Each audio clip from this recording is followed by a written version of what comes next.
Assalamualaikum warahmatullahi wabarakatuh, anak-anak semuanya. Waalaikumsalam warahmatullahi wabarakatuh. Bagaimana kabarnya? Baik semua? Baik. Alhamdulillah. Sebelum memulai pembelajaran pada hari ini, Bapak akan mengabsen kalian satu persatu ya. Ariandi, Hadir. Rizka, Hadir. Indah Cahya, Hadir. Bella, tidak masuk. Ya, Alfa. Oh, sakit ya? Apa mana? Tidak ada keterangan. Alhamdulillah, semuanya sehat semua ya. Ya. Alhamdulillah. Baiklah, sebelum mulai pembelajaran pada hari ini ya, pada hari ini, apa sebelum semuanya sudah membersihkan kelasnya? Sudah. Siapa yang membersihkannya? Yang pikir hari ini? Sudah. Banyak. Oh, bagus sekali, Indah. Sudah bersih semua ya. Ya. Baiklah, langsung saja kita akan memasuki pembelajarannya. Untuk judul materinya yaitu penerapan Pancasila sebagai dasar negara dan pandangan hidup bangsa dari masa ke masa. Nah, di sini bisa kalian lihat penerapan Pancasila dari masa ke masa. Untuk seterusnya kalian simak, Bapak akan menjelaskan dan simak juga materinya. Penerapan Pancasila dari masa ke masa itu Pancasila diartikan sebagai dasar negara dan ideologi negara Indonesia. Yang artinya Pancasila merupakan pedoman warga Indonesia dalam menjalankan hidup bermasyarakat. Sebagai warga negara Indonesia, sudah seharusnya kita mengamalkan nilai-nilai yang terkandung dalam Pancasila. Selanjutnya, penerapan Pancasila pada masa Orde Lama. Pada tahun berapa itu anak-anak? 1945 sampai dengan 1960. Ya, benar sekali.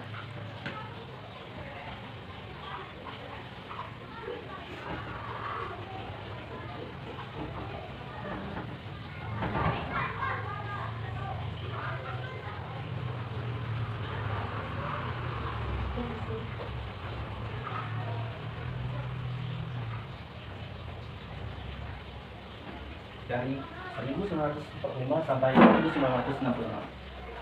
Pada masa Orde Lama, Indonesia menjalani proses peralihan dari masyarakat penjajah menjadi masyarakat yang merdeka.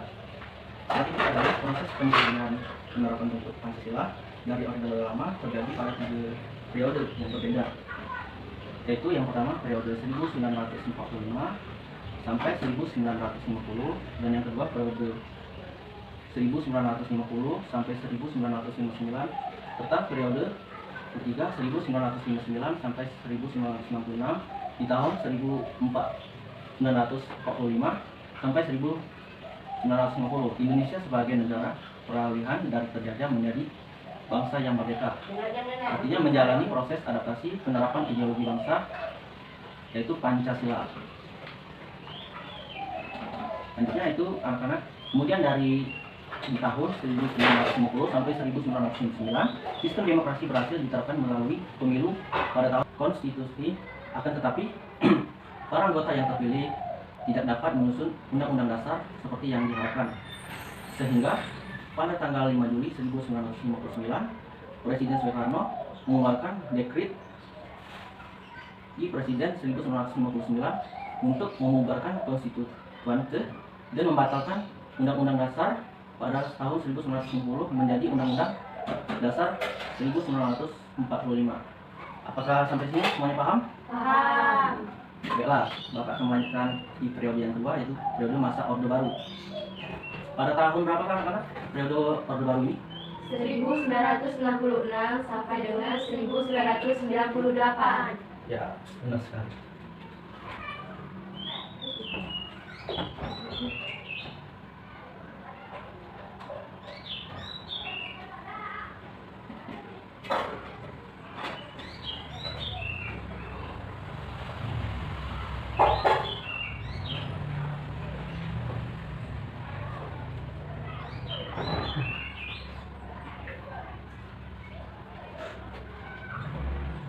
Saya akan Bapak jelaskan sedikit pada masa Orde Baru ini.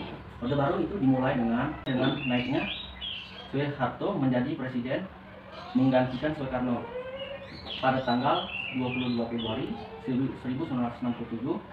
Sampai awal Orde Baru, Presiden Soeharto harus mengatasi kekacauan yang ada di Indonesia, sehingga Soeharto melakukan beberapa upaya pemilihan, yaitu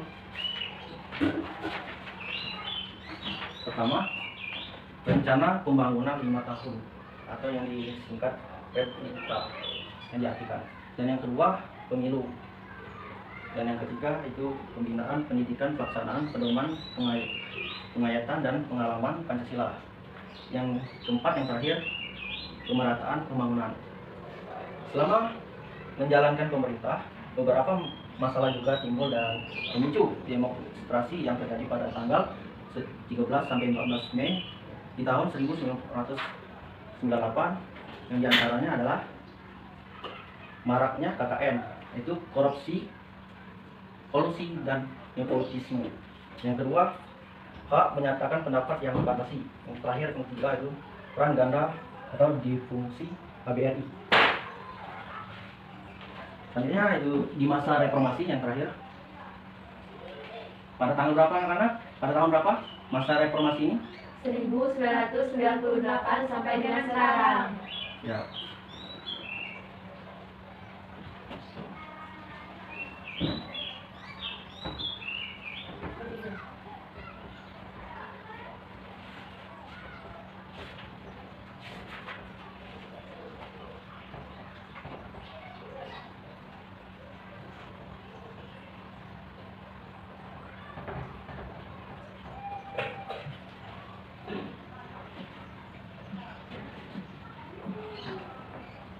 Di era reformasi ini dimulai dengan pergantian presiden dari Soekarno ke B.J. Habibie, yang mulanya berperan sebagai wakil presiden. Kepemimpinan tersebut dimanfaatkan untuk mereformasi segala tatanan pemerintah terdahulu. Di era reformasi ini dimulai dengan langkah-langkah yang diambil oleh B.J. Habibie, yaitu satu, membentuk kabinet reformasi pada tanggal 20 Mei 1998, dan kedua, memperbaiki sistem ekonomi dengan menaikkan nilai tukar rupiah dan rekonstruksi perekonomian nasional. Dan yang ketiga, mereformasi bidang politik. Dan yang keempat, mengeluarkan Undang-Undang Nomor 9 Tahun 1998 tentang kemerdekaan menyatakan pendapat di muka umum. Dan yang kelima, menyelesaikan masalah di fungsi ABPRI. Dan yang keenam, mereformasikan bidang hukum. Dan yang terakhir, ketujuh, mengadakan sidang istimewa MPR untuk membuat ketetapan baru. Apakah dari sekian penjelasan Bapak tadi, apakah kalian sudah memahami? Paham.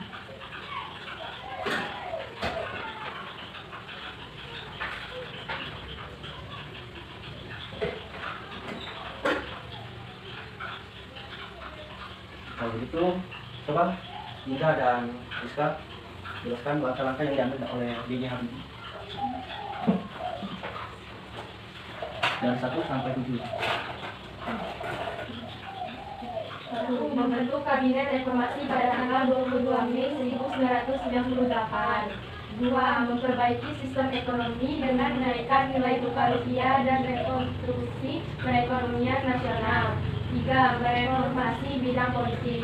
4. Mengeluarkan Undang-Undang Nomor 9 Tahun 1998 tentang kemerdekaan menyatakan pendapat di muka umum. 5. Menyelesaikan masalah duit fungsi ABRI. 6. Mereformasi bidang hukum. 7. Mengadakan sidang istimewa MPR untuk membuat ketetapan baru. Oke, terima kasih anak-anak. Sudah bagus ya penyampaiannya.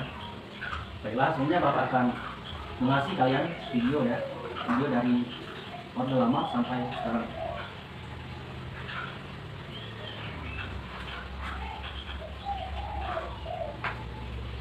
Tolong dibaca dan Pak.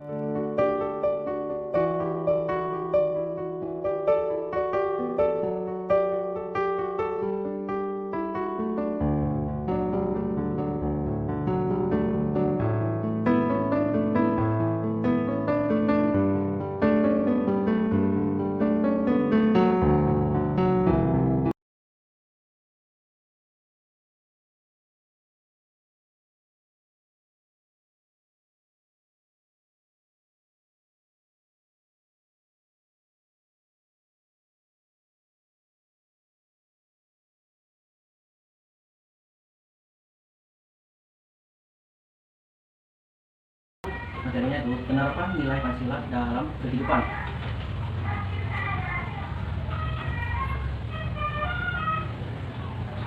Yang pertama itu ketuhanan yang Maha Esa. Sila pertama ini dilambangkan dengan bintang 5 sudut, di mana bintang tunggal dalam lambang ini diartikan sebagai cahaya kerohanian yang dipancarkan Tuhan kepada setiap manusia.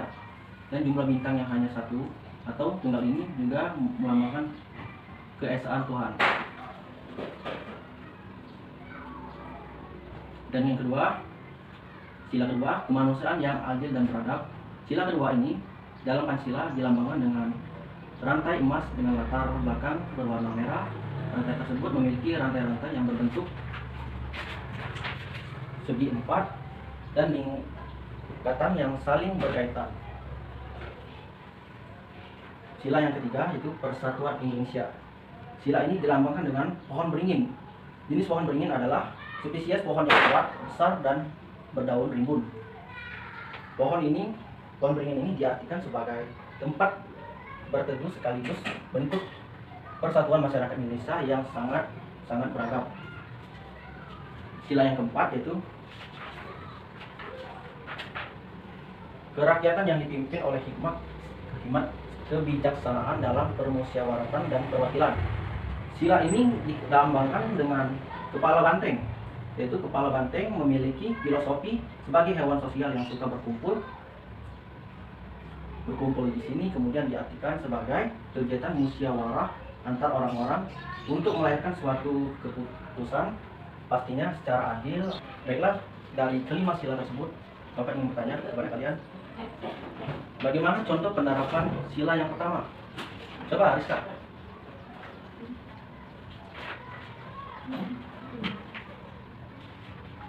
Mengimani adanya Tuhan yang Maha Esa serta mematuhi perintah dan menjauhi larangannya. Coba Indah. Menerapkan toleransi antar umat beragama. Baik, benar sekali. Very good. Baik, bagaimana contoh penerapan sila yang kedua? Coba, Varianti. Mengakui persamaan hak, kewajiban dan kedudukan semua orang sama di mata hukum, agama, sosial, dan lainnya. Pintar sekali. Nah, coba Indah lagi. Bagaimana contoh penerapan sila yang ketiga yaitu Persatuan Indonesia? Bangga menggunakan bahasa ibu atau bahasa Indonesia sebagai bahasa pergaulan sehari-hari. Baik, benar. Sila yang terakhir itu sila yang kelima. Bagaimana contoh penerapannya? Ada yang bisa? Tunjuk tangan yang bisa. Coba Indah lagi. Melakukan musyawarah untuk memperoleh keputusan bersama. Ya, benar sekali.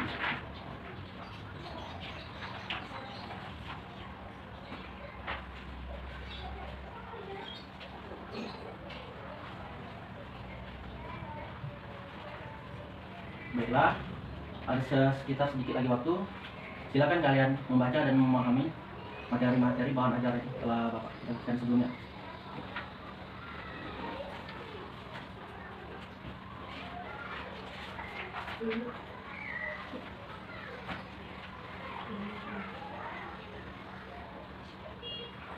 Di akhir jam nanti Bapak akan memberikan kalian tugas.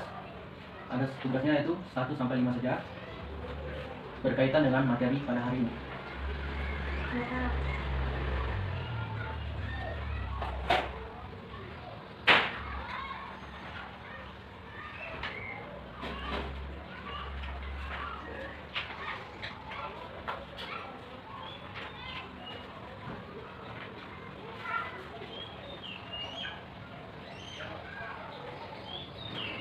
Baiklah, kayaknya waktunya sudah habis. Baiklah anak-anak, waktu kita telah habis. Sebelum berakhirnya pembelajaran pada hari ini, Bapak ingin bertanya sekali lagi untuk mengetahui pemahaman kalian, apakah sudah memahami atau belum. Saya ingin bertanya dengan Rizka. Apa pengertian dari Pancasila, Rizka?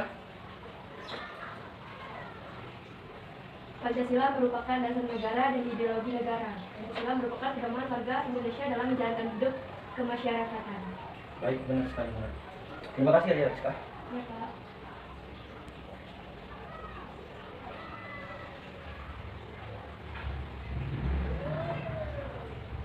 Baiklah, Bapak ingin bertanya dengan Indah. Pada masa Orde Baru, itu disebut pergantian presiden apa dan presiden apa?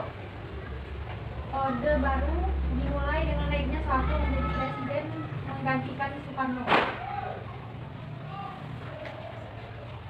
Presiden apa yang mengganti Soekarno tersebut? Presiden Soeharto. Ya.